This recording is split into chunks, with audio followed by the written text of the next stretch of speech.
da Ucrânia, ela é muito mais delicada do que parece. Eu também, assim, quando eclodiu a guerra, eu comecei a fazer muita pesquisa sobre isso. Eu comecei agora de uma maneira mais obsessiva. Eu tô lendo um livro de 1.800 páginas, que vai ser um dos livros que eu vou citar num projeto que eu tô montando aqui, Caralho, sobre a Ucrânia. 1.800 páginas? 1.800 páginas. E pior que eu não concordo 100% com o autor, né? Então é meio chato que você, às vezes, tá Puta que pariu. tendo uma documentação enorme e às vezes eu falo assim, pera aí, meu, aqui, não, aqui você pisou na bola. Mas eu concordo boa parte com o que ele tá dizendo. Mas o que que acontece? Você tem, além da história, uma questão histórica entre... Bom, Kiev já foi capital da Rússia, não só da Ucrânia, né? Coisa meio estranha para nós. Então, além de ter um histórico secular ali, desde os anos 80, final da Guerra Fria, os acordos para encerrar a Guerra Fria com Reagan, com Thatcher, com é, a, a queda do Muro de Berlim, todas aquelas coisas, a meu ver, foram mal ajambradas. Ou seja, vou falar uma coisa meio estranha aqui, né? O pessoal vai até achar estranho, mas assim, o Ocidente estava enganando os comunistas. Aqueles comunistas lá do final do regime. Gorbachev, não que eu tenha qualquer coisa a favor deles. Eu não, assim, tenho um desprezo pelos comunistas fora do comum. Mas o problema é o seguinte, qualquer ideia fundamental ali? Por que a gente tem esse conflito tão grande com a OTAN hoje? Sendo que a OTAN, o Trump estava falando 5 anos atrás, 6 anos atrás, que a OTAN era uma entidade falida que não servia mais para nada, praticamente. E falando isso no encontro da OTAN. Sim. O que estava sendo feito? Ora, você falou assim, olha, a União Soviética está em decadência.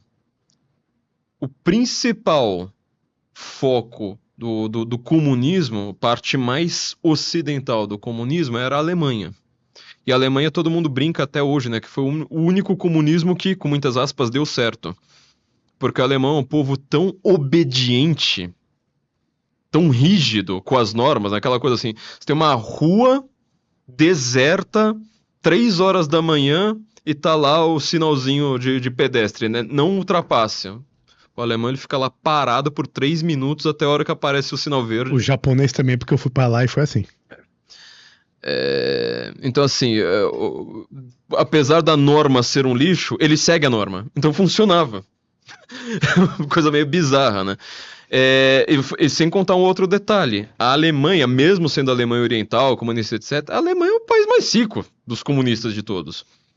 Então a grande questão ali para você acabar com a União Soviética, falar assim, acabou esse negócio, vamos virar outra coisa, envolvia a Alemanha. Calma que eu já vou chegar na Ucrânia. Vou dar uma palhinha aqui do que eu vou apresentar para as pessoas. A diplomacia ocidental e comunista, soviética ainda, porque a União Soviética são os mesmos caras ainda. Uhum. A diplomacia ocidental e soviética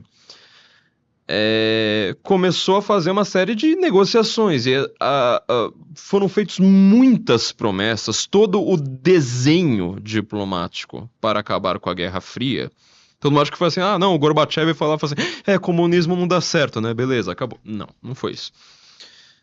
O Ocidente começa a fazer uma série de acordos, vamos dizer, como se fossem promessas, falando assim, olha, tudo bem, vocês vão democratizar, né, com algumas aspas aqui, o tipo de regime, acabou o partido único, a gente quer fomentar a oposição aqui em vários países, tal, vocês não vão mais ser, sabe, um grande bloco soviético, tem que reconhecer a autonomia de diversos países, aí você começa a ver a Ucrânia aí aparecendo no meio da jogada, mas aí tá aí, Iugoslávia, Sim. vai ter guerra nessa época na Iugoslávia. Letônia, toda a porra toda. Pois toda essa galera, Polônia que é gigantesca, tem base militar da OTAN lá agora, Romênia, assim por diante, fala assim, reconheçam. Em troca, nós prometemos, até Margaret Thatcher diz isso, né? Nós prometemos o seguinte, a gente nunca vai expandir a OTAN para o lado de vocês, ou seja, a OTAN ela vai ser um acordo político e não mais militar. Os soviéticos começam a baixar a guarda. Perfeito. Tá? De novo, eu não tô defendendo o soviético. Não, te Maior entendo. desgraça. Não, tô falando isso pra audiência. Não, mas... Daqui a pouco eu vou fazer um corte, tá vendo? Olha lá! vai lá. Conservador defendendo o comunista soviético. Não. Deixando bem claro que esses soviéticos eram genocidas, malditos, miseráveis, estão todos queimando no inferno agora. Mas... E que continue. Pois é. Mas, porém... porém, contudo, entretanto e não obstante... Todo o desenho diplomático dos anos 90, assim, passagem dos anos 80 para os anos 90, a gente tá falando 88, 89, 90, 91, foi baseado nessa ideia.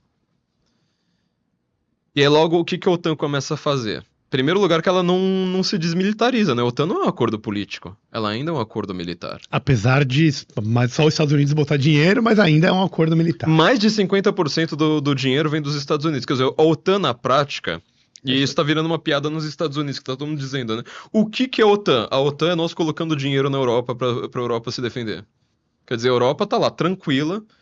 Agora eu não lembro qual que é o artigo, acho que é o artigo 8º, alguma coisa assim, que são 11 palavras, né, da OTAN, que explicam por que essa coisa importa tanto, que diz, né? Qualquer agressão a um dos membros será considerada uma agressão a todos. Ou seja, e era um acordo contra a Rússia na prática, né? Ou seja... Se eu sou um país... Você tem que pensar na Rússia, né? Não adianta, não tem outro país pra você pensar. Ah, é só na Rússia, é óbvio. Se a Rússia vai lá dar um tiro na Itália, todos os membros da OTAN vão lá indo contra a Rússia. Então, assim, na prática, a OTAN ela funciona por quê? Por causa dos Estados Unidos. Que é o único que tem militar o suficiente, né? Aviões, porta-aviões, pra etc. poder fazer cumprir o contrato. E pra assustar, né? Então, assim, a Rússia, ela não folga lá com a Polônia por causa dos Estados Unidos. A Rússia não folga lá na PQP por causa dos Estados Unidos. E é o que acontece logo depois disso. A OTAN começa a se expandir. Exatamente pro lado que ela diria que não iria se expandir. Pra você ter uma ideia, é por isso que eu falei assim, esse livro tem 1.800 páginas, porque ele, assim, tem uma documentação chata pra caramba de ler. Eu não consigo ler esse livro de noite, porque assim, eu não durmo em 2 páginas. Mas no qual, por exemplo, eu descobri que a Margaret Thatcher ela foi contra a unificação alemã. Ela falou assim, não, deixa a Alemanha, só a Alemanha ocidental pra gente, não tem problema não. Porque... A reunificação, né? A reunificação. Porque a Alemanha, eu vou falar de novo, a Alemanha é o país mais rico ali e tal. Eles consideravam como uma espécie assim de limite ocidental, dessa democracia liberal ocidental. E o resto, primeiro, é uma coisa assim até meio preconceituosa, assim, sabe? De olhar pra aqueles países lá e falar, tipo, Polônia, né? Que esses caras querem com a gente? Se bem que a Finlândia também... Não, a Finlândia é rica, pelo menos, né? Finlândia, pelo menos, ela se sustenta sozinha. Mas, assim, Letônia, que você tava falando... Letônia, Lituânia... Os países tudo pobre, tudo lascado. São lindos, eu entendo. Mas, assim, país tudo lascado. Economia, assim, que você fala, o que vocês exportam, o que vocês fazem na vida? Cozinha. Servem pra nada, né? Então, sendo uma coisa até preconceituosa uma visão cultural desses líderes, de falar assim, eu não tô nem aí pra esses caras. Mas, logo depois, o que se percebe?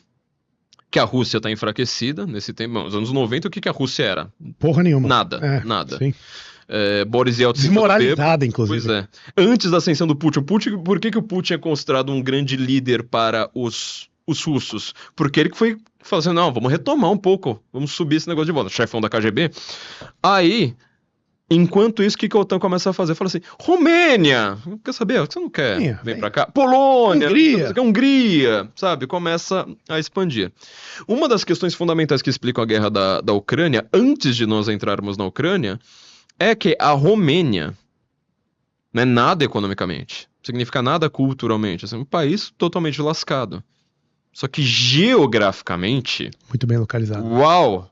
Você tá apontando, você tá muito perto de Moscou. Assim, uma linha, eu não entendo muito de geografia, mas assim, o terreno é bem favorável. O que a OTAN faz? Base militar ali na Romênia e começa a entupir de míssil, entupir de... Tudo quanto é coisa que você consegue atingir Moscou rapidinho. Pra não cometer a mesma cagada do Hitler na famosa Operação Barbarossa lá, né? De tentar invadir a Rússia no inverno. Sim. Rússia toda hora vai lá, se retrai e fala assim, tá bom, invade aí, trouxa.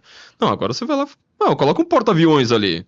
Coloca uma base aérea ali na Romênia e fala assim, cara, a gente vai lá, faz uma manobra ali, em 4 horas bombardeia Moscou e volta. Resolvido o problema. Isso nunca aconteceu no mundo, na história. Você nunca teve uma base. Então, assim, para entendermos essa guerra, Putin tá errado? Tá. O Putin é um filho da puta? É o chefão da KGB? É. Só que o problema é o seguinte: isso que eu tô falando é conhecido do Ocidente? Não. As pessoas não sabem o que a OTAN fez. Porque a OTAN, ela tá há 40 anos só fazendo merda. Ela não tá fazendo uma coisa de boa pra gente. Por isso que o Trump, quando chega também, ele tem um discurso, que eu falo assim, um discurso anti-elite. Eu até fui debater com um marxista esses dias. Eu vi essa porra aí. Todo mundo lá Cara, como você consegue, velho? Eu tô lá nos comentários, o cara falando que o Trump é contra a elite. Sim, ele é, porque vocês pensam unicamente elite em sentido financeiro, marxista. Mas ele tá indo contra a elite de poderio militar, por exemplo. Qual que é a maior briga do Trump? É contra a CIA, é contra o FBI, contra a agência de inteligência, que lá não é igual a BIM. São os caras que realmente sabem a cor da sua cueca, entendeu? Os caras te conhecem de ponta a ponta.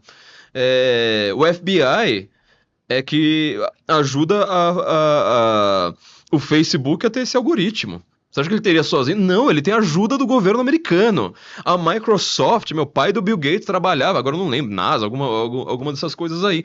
Então, assim, a OTAN, ela basicamente nos últimos 40 anos, desde os anos 80, comecinho dos anos 80, ela só tem feito coisa errada. O Trump tá batendo nisso, ele tá batendo essa elite militar, elite burocrática, elite geopolítica, etc.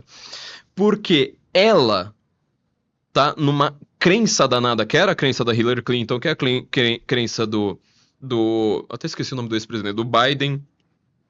Biden, ele era presidente, não lembro. Acho que Biden. Joe Biden, acho que ele era vereador de Carapicuíba ou era presidente americano, não lembro direito, porque ele era mais ou menos a mesma coisa. Tá mais pra Carapicuíba. O Obama, qual que é a crença desses caras? O Putin é um ditador, Eu sei que ele é um ditador desgraçado, só que assim, quando você olha pro Putin, que é um ditador, olha pra Bulgária, pra Ucrânia, você tá falando de 3 ditadores, meu. Não adianta você falar assim, o Putin é um ditador. Tá, mas a Ucrânia, me fala um cara ali, sabe? E olha que eu acho o Zelensky o melhor Não, tudo corrupto, uma puta corrupção fodida. Cara, um país assim, é um antro de corrupção, é um antro assim de lavagem de dinheiro, de tráfico de órgãos, sabe? De tudo quanto é coisa ruim do mundo. Assim, a Ucrânia está mais certa do que a Rússia na guerra? Sim, porque é a Rússia que invadiu a Ucrânia. Mas assim, não queira que eu defenda o governo ucraniano em nenhum momento. É de ponta a ponta. E olha que o Zelensky é o único que tem, assim, sabe, algumas ressalvas a serem feitas. Mas assim, de ponta a ponta. Então assim, essa guerra tem mocinho e bandido, como as pessoas estão falando. Eu sou pró-Rússia, eu sou pró-Ucrânia. Não. Entenda que é uma complicação danada, né?